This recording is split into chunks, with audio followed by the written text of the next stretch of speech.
अस्सलाम वालेकुम guys, welcome to आयत फूड्स। आज हम बना रहे हैं सर्दियों की सौगात सरसों का साग। साग लें आप, वो काट लें बारीक, छन्नी में डाल के धो लें। एक देगची में पानी बिल्कुल अच्छे से बॉयल कर लें, उसमें ये धुली हुई साग डाल दें। देखें कितनी हरी हरी है ना। अब बॉयल करने के बाद फिर इसका कलर भी चेंज हो जाता है। अब 1 चम्मच नमक डाल दें।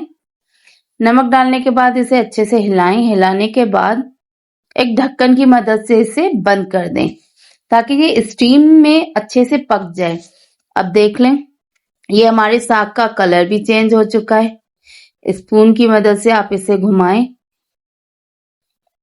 जी, अब ये आप चेक कर लें कि गल चुका है और एक गोटे की मदद से अब इसे हमें बिल्कुल पीस के बारीक करना होगा। जी, अब जो है ये हम इसे गोटा लगा रहे हैं। कूटने के बाद अब देखें ये आहिस्ता आहिस्ता हमारी साग की जो शक्ल भी चेंज हो गई है। अब ये हल्का सा बारीक हो गया है, देख लें।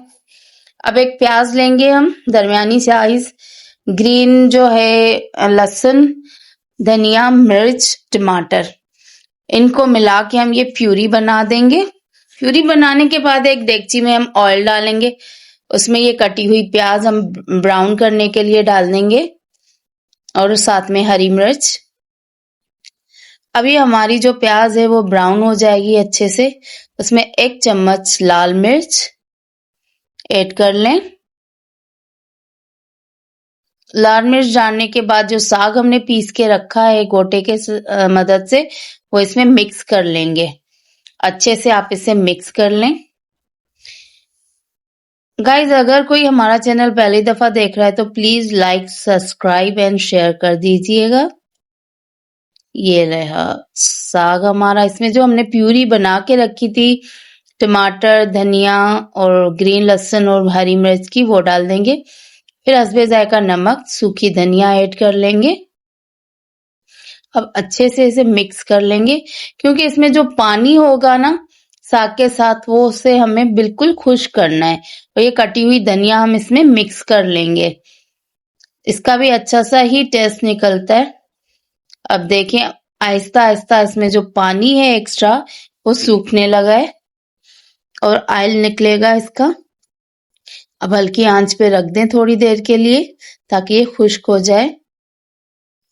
जी गाइस, देखें अब ये साग हमारा बिल्कुल तैयार हो चुका है और खुश्क भी हो चुका है।